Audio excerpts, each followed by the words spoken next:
All right, John. Here we are talking about Bruce Timm's return to Batman in the in his new series, Batman Caped Crusader, available on Amazon right now. All 10 episodes are there to watch. Yep. From beginning to end. And actually, you know what? Real quick before we give our opinion, I did do a poll, put it up yesterday, real quick. Just was curious what our followers on X might have thought. I just said, what did you think of Batman Cape Crusaders? Results discussed in the next episode. 4 simple options. I love it. It's good. It's meh. And I don't like it at all. And coming in last place at 8.8% was It's Good. Coming in at third place is I Love It at 17.6%. It's Meh got 26.5%. And I didn't like it at all, got 47.1%. I am definitely seeing mixed comments from people online about this show. So I am curious. Let's start with our resident Bruce Timm Batman the Animated Series fan. John, what do you think of Batman Caped Crusader? Well, Dave, I really tried to like this. And damn, it was easy because hot damn, this was good. Wow. I mean, everything. When you're sitting there and all of a sudden King Tut is on there, like King Tut, I haven't seen him since the goddamn 60s. I'll give you King Tut. That was a nice little tip of the cap to the Adam West, Adam West TV show. And Firebug being that disturbing and scary. Holy mother of Pete.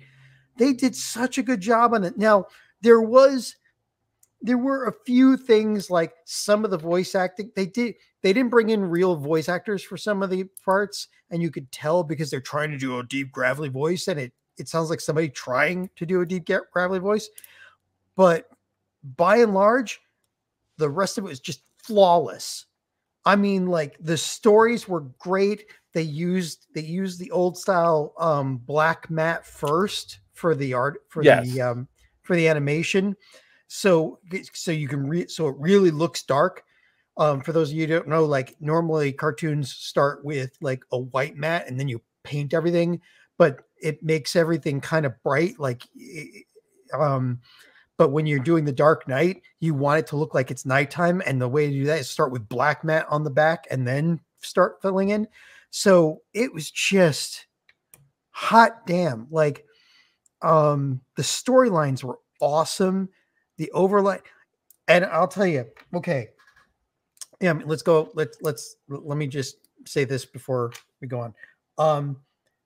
Some of the parts, like Barbara Gordon and Jim Gordon, they were black. They had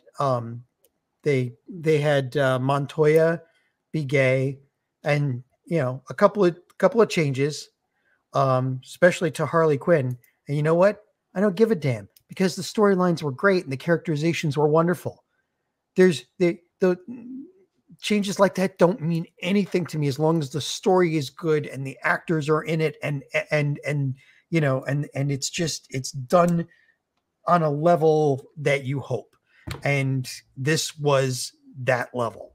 So, all right, real quick, Thrawn Kill says, per my X post, it was a mix of tones with the Batman animated series, other Batman IP references bringing nostalgia and heaviness, and the heaviness of the Spawn animated series. Oh yeah, this is way darker than the original Batman the Animated Series, and I wonder if the tone shift is a little hard for some people. Kassan over on X, I forgot to say this, said they lost me at Penguin being described as a genius of the criminal world, but then falling for that stupid trick about the mole.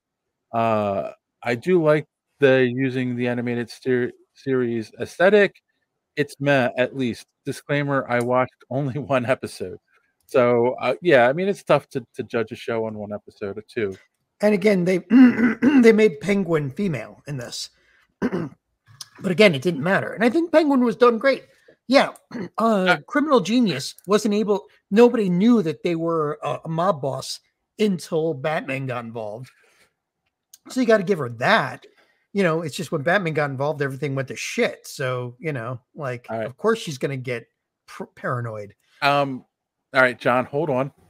It's all right. Hold on tight. Hold on Yes, tight. sir. Yep, I'm holding Don, what did you Don. think of this show? I shouldn't be here. I shouldn't be. No, This show was shit, John. Are you kidding me, man? Okay, I get it. I'm with you. Who fucking cares about the gender swap? But how you gonna fucking gender swap her and then still give her the original Penguin's fucking face? And then everyone around her pretend like she's like some sort of sex symbol. well, it was set in the 40s, so Right, when acceptance was at an all-time high, right? well, no, when Rubenesque bodies were more in vogue. Don't get me wrong. I love the thick chicks. Believe you me. But come on. They put Penguin's face and you could fit 3 bowling balls in the gullet. Come on. I don't get that part, man. And I'm trying not to think about what things you say about the Acolyte, but I am. So I just got to know, what's the difference, brah? What's the difference between this show and the Acolyte? That you're not like, more police! Like, the writing, the logic of the writing. That's the logic of the writing. The logic of the right. Okay. Okay. Okay. Yeah. Go ahead. That's what I thought. Let me. 3 shots, man. It's your turn. I want to hear everything you thought about it. Seriously. Before this gets ugly. I'm Dave Cerberus. I will do as he says. Well, okay. Let me ask Don this one question. How many episodes did you actually watch? 3. 3. Okay, and then you gave up on 3. I'm done. What made you stop? Catwoman's betrayal. I was so fucking confused. Like, and you know what? Please up front, because integrity is a big thing for me. I am not steeped in Batman lore. I'm not the biggest Batman fan. That would be my brother Volsker.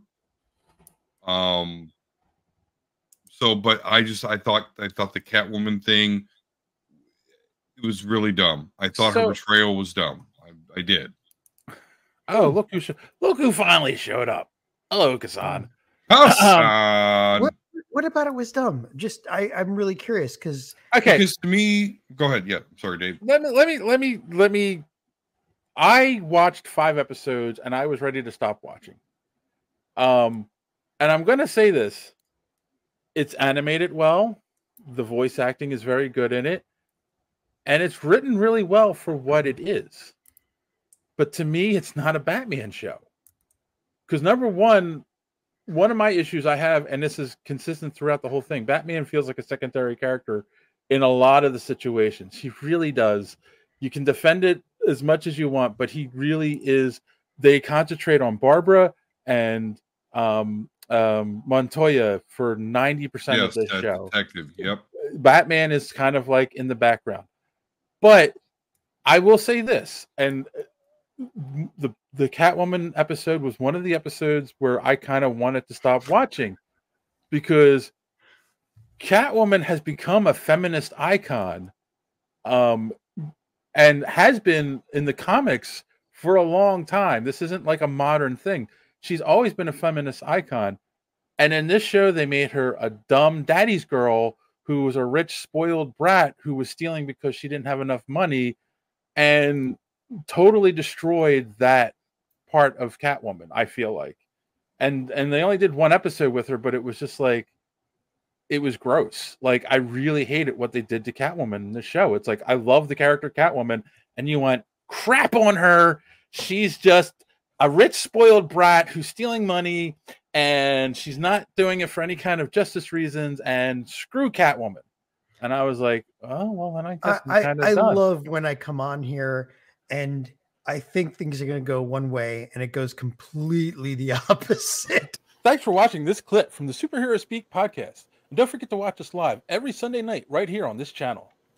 While you're here, hit the subscribe button and click the bell for notifications so you won't miss out on any of our great upcoming content. Speaking of content, don't forget to check out our website, superheroespeak.com, where you can find the podcast, links to our social media, merch, comic reviews, and so much more. That's superheroespeak.com. Thanks for watching, and don't let your cape be caught in the door. See you next time.